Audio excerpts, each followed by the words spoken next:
Hi Libra, this is Jav. Welcome po sa ating channel. By the way, Libra, this is your timeless gabay tarot reading. Gamitin ng reading na ito bilang gabayin lamang. Tandaan Libra, ito po ay general reading.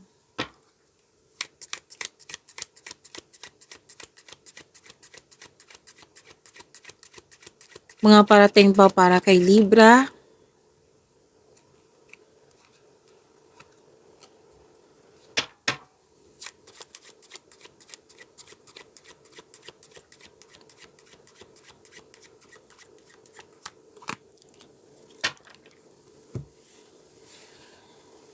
Libra, sabi po dito,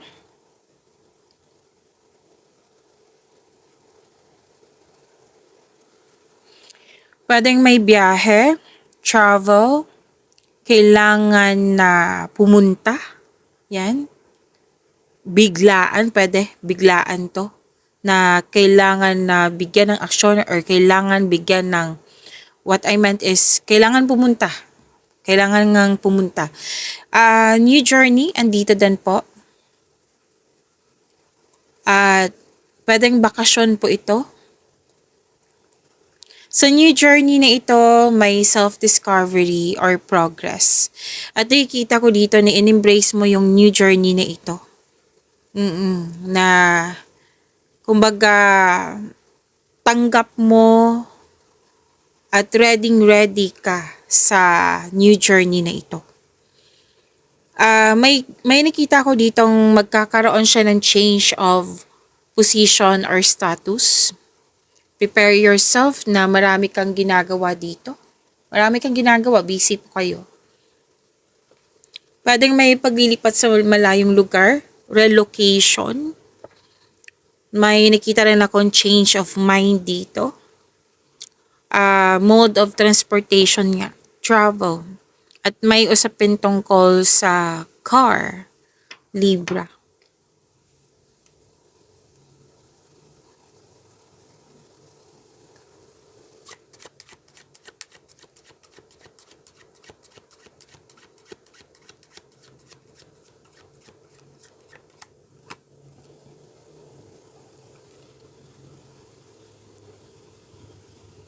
Pwedeng nag-ask ka ng advice kasi gagawa ka ng wise decision. Pwedeng ito yung kausap mo na isang elderly woman greater than 60 years old. Kasi nakikita ko dito nag-share siya sa kanyang experience sa buhay na kung ano yung mga natutunan niya sa buhay at nagbigay ito ng wisdom message sa iyo. Nang siyang makatulong na ma-motivate ka to take in action, na makakagawa ka ng wise decision.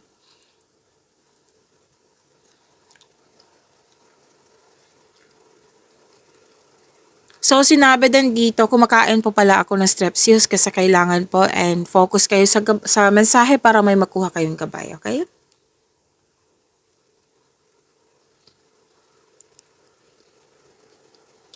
Dalawang card mismo nagsabi dito na may biyahe. May biyahe. And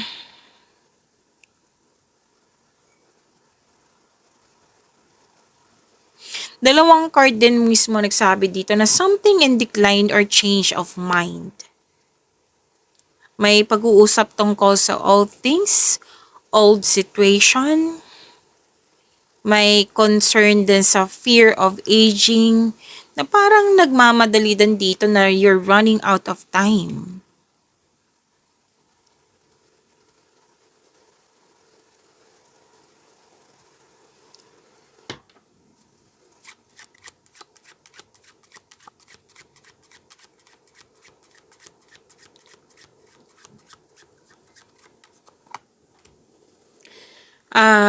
Libra, mag-ingat kayo sa taong hindi totoo sa'yo. Kasi nakikita ko dito na may enemy. Na may competition, may rivalry. So this is Tuso, Mandaraya, or Sinungaling. At pwedeng ginugulo niya yung mga ideas mo, desisyon mo. Yan. Kasi 'di ba sinabi kanina naggagawa ka ng wise decision. Tapos may pwedeng iisang tao din to na like kontra siya sa inyong desisyon, ideas or plano. Like kakaiba talaga yung ugali niya. Yung hindi talaga magkakasundo kayong dalawa. Yan, na parating tutol siya sa, lalo na't sa ideas mo. Na ito yung nagko-cause na nagkaroon ka ng self-doubt, like na-trigger yung weakness mo, nang dahil sa pangingialam ng taong ito. So, nakikita ko dito impostor at abusado. Tapos, may malalaman kayong sekreto or mabubulgar na sekreto. I think alam mo to kung sino to, so ingat na lang kayo sa kanya. Okay, Libra?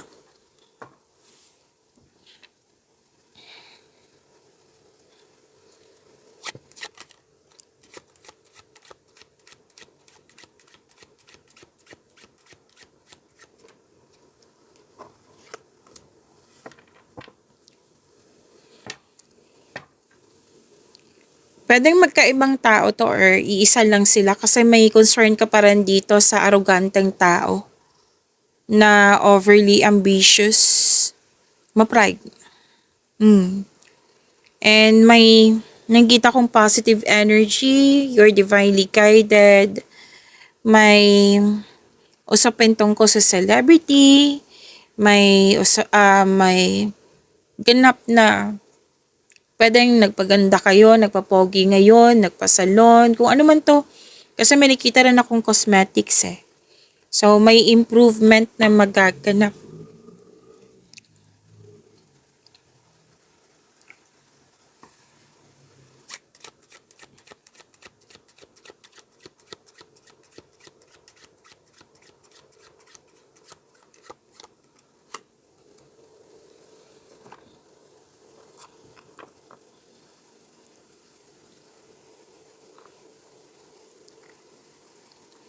May nakita ako dito, Libra, na hindi nagkasundo yung grupo ng tao.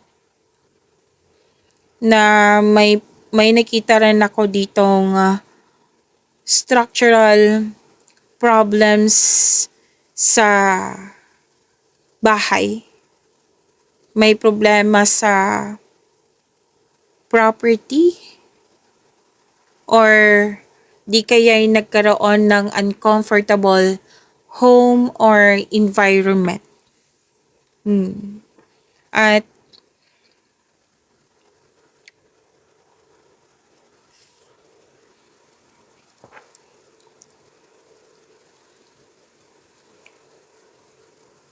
okay, may ano dito, may dalawang card kasi nagsabi na may progress, may improvement. Opo. Tapos nagkaroon ng kumbaga nagkaroon ng improvement, kumbaga like for example, kasi may nakita kong situation, marami kasi to. So, ang babanggitin ko yung common. Like nagkaroon ng improvement, naging productive ka sa araw-araw at worth it yung pagod kasi nagkaroon siya ng progress. Nagkaroon siya ng improvement. Okay? May development. At nakikita ko nga dito na may sitwasyon na pabor sa'yo.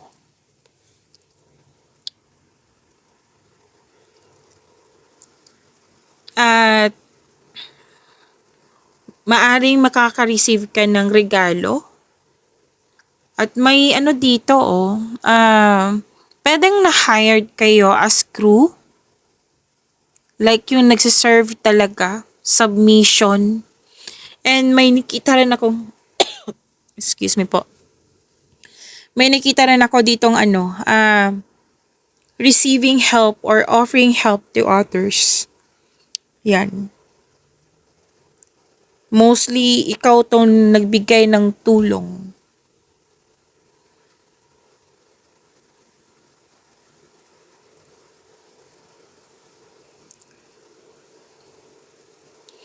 And ingat po, 'di ba, gagawa ka ng wise decision.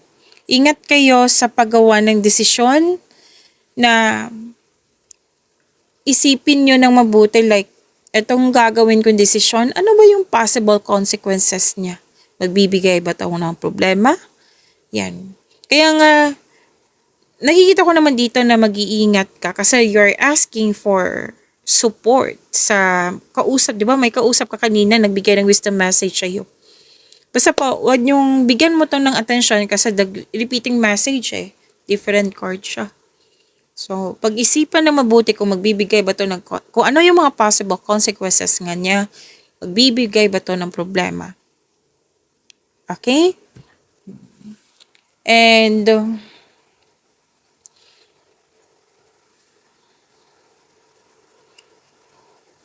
may nakita ako ditong, pwedeng nagkaroon ka ng time sa inner child mo or sa literal na bata. Pwede din na may bago kang pet, bagong gamit na nagbigay ito ng pampers sa'yo. At may simulain dito, like a new start, a fresh start. Like, pwedeng bago kang ina, may nanganak, may mabubuntis, and pwede din po may binigay sa iyo na task na wala ka pang experience, pero willing kang gawin ito. Pero aminado ka na wala ka pang experience sa ganitong given task. Pwedeng to start of a project or bagong pasok ka sa relasyon. Yan.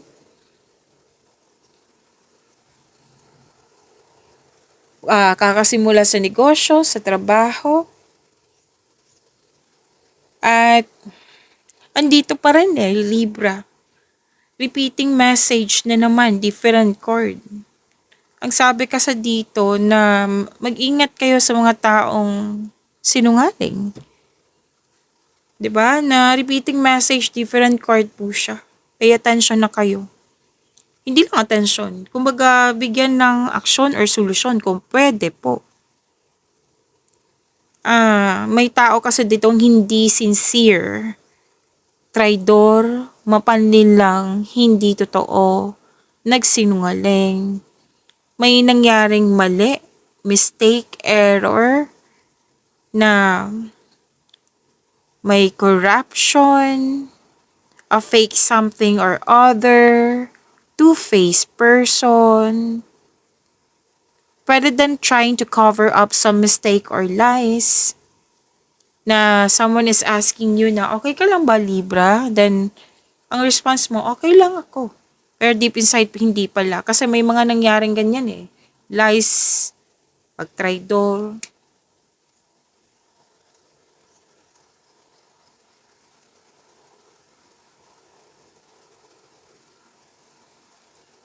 Nakikita ko rin dito na makaka-receive ka ng balita. Written communication, pwedeng telephone call, text message pa, document, paperwork. Pwede din malaking pera to ha. Kasi may nakita kong pera dito, pwede din check May kontrata, document, application. At ang ganda nito kasi any kind of application ma-approve po, may sagot na po. Okay? A new opportunity po ito, Libra. So, claim.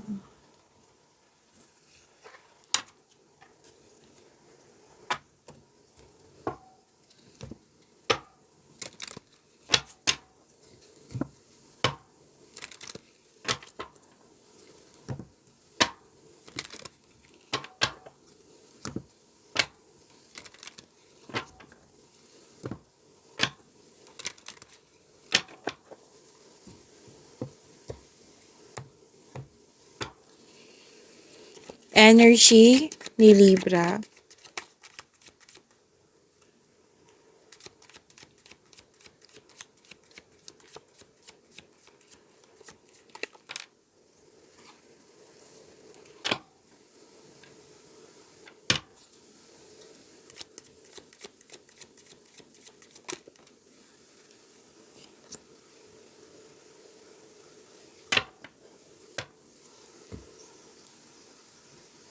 Libra. Maraming salamat po sa mga hindi nag-skip ng ads. Subscribe na po kayo sa ating channel at click bell notification para updated po kayo sa reading natin. At para po sa mga gustong magpa-reading po, comment po kayo ng personal reading and check my reply sa comment section.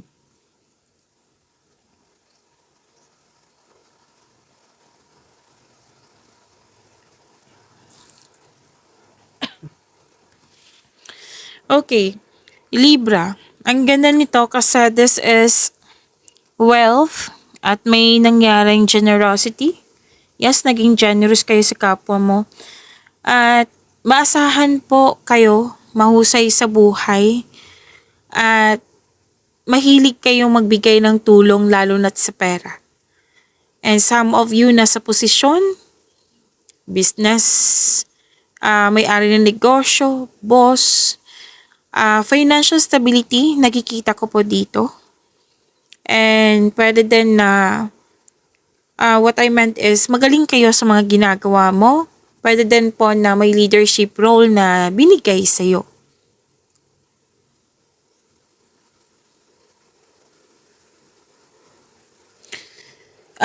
Sa mga single po, yung parating sa inyo is a partner na financial stable na sobrang generous. Na pwede din po ito yung partner mo na naabot niya yung financial maturity. And dito po ang regalo. Lumabas kanina, 'di ba? Nandito sa tarot cards mo na gusto mong magbakasyon or bumili ng regalo that pampers you. Taas ng tagumpay sa kaperahan at katatagan ay nasa iyong kamay na. At may nakita rin akong kasosyo dito na magbigay ng puhunan sa iyo na upang tulungan ka sa pagkamit ng iyong layunin. Okay?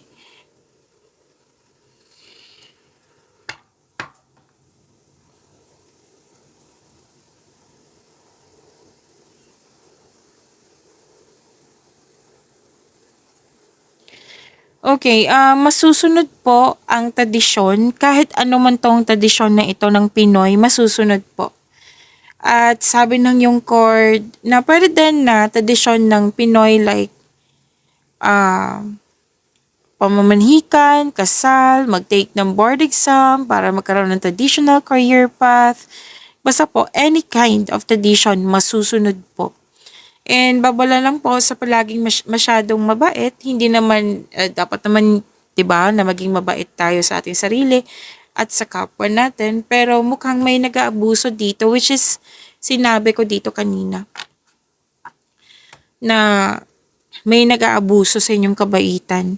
So, be careful lang. Naka-receive kayo ng divine wisdom, and you're showing your kindness to everyone. May usapin tungkol sa education, teacher, student, school.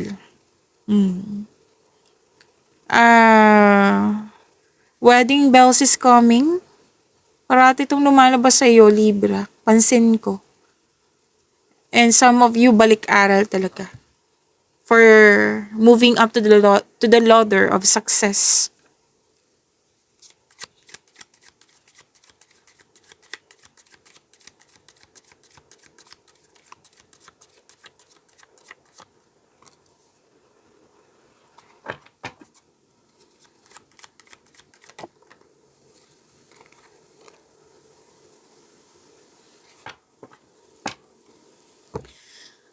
Sa career and money niyo po, malakas ang iyong intuition. Ang dahil sa malakas ang iyong intuition, malalaman mo na may hindi totoo. Which is, sinabi kanina dito. Okay? Na may hindi totoo. Malalaman mo. May deception nga, yung sinabi kanina. Lumabas dito sa tarot cards mo. Na may sikreto kang malalaman or malalaman mo na yung taong hindi totoo sa'yo. Tapos, umiwas na lang po sa away kung pwede po. Tapos, di ba may sabi kanina na may kontrata? Lumabas din yung kontrata dito. Na basahin ng mabuti, may kontrata kasi may kontrata akong nakikita dito na maaaring magbasa muna. Oo, na listen to your intuition kasi makaka-discover ka ng hidden na na hidden charges or makaka-discover ka ng deal na naging too good to be true. Kaya be wiser.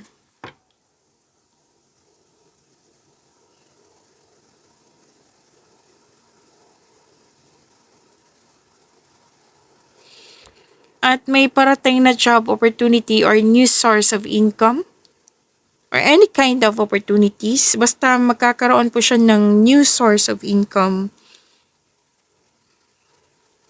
na wag niyong palampasin ang pagkakataon na ito. Pwede din nag-enjoy ka sa current work mo or masaya ka sa workplace mo at magaan kasama ang iyong mga katrabaho. So, umaapaw yung blessing sa'yo. Yeah, the other day, I think umaapaw din yung blessing. So, wow, ang ganda. Claim po, Libra.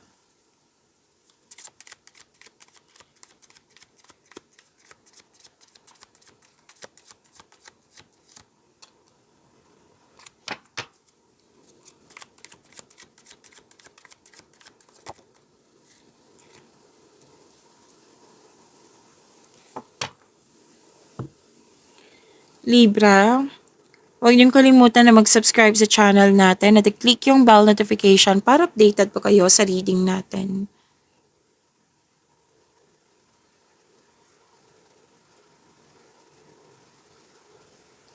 Okay, para sa mga single, may, excuse me po, para sa mga single, may parating na bagong tao na stable na sa buhay. At sa mga marelasyon, kayong dalawa, sa mga marelasyon sa buhay mag-asawa, kayong dalawa ay matured enough na loyal sa isa't isa. Both of you are taking an action and stability upang maipalago palalo ang inyong relasyon. Babala lang po sa ego clashing. Tapos kayo po ay mapagmahal, marunong sa buhay, malakas ang loob, matapang. Yan.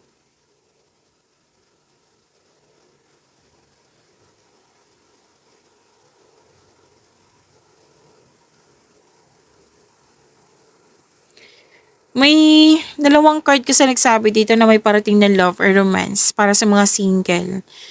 And para sa mga relasyon sa buhay mag-asawa, may ilang couple dito na may planong mag-level up sa inyong relasyon. Kasama na yung wedding. May nakita rin ako dito paghahanda talaga sa pagsasamang ilan sa inyo. At may ilang couple dito na kontento na sa pagmamahalan. So, may gift from the universe dito, regalo na naman. Oo, regalo. 3 card na mismo nagsabi na gift from the universe na ibibigay sa iyo. Na this is a big blessings, 'di ba? Sinabi kanina umaabaw yung blessings. At okay. Puro opportunities yung nakikita ko dito. Libra. At may sabi din po na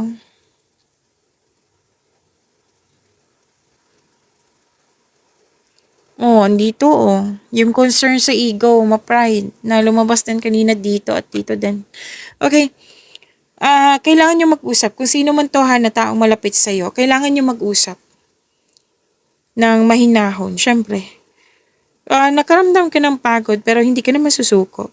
Subukan talaga na maglaan kayo ng oras para mag-usap tungkol sa inyong concern nang malaman din niya nagkaroon ka ng hirap sa adjustment. Kasi nga yung kanina pa sinasabi to, mataas ang ego. So you move forward. Siyempre, bigyan ng aksyon. Sinabi nga ng card dito na kailangan mong kausapin. Communication is the key. At sabi din dito na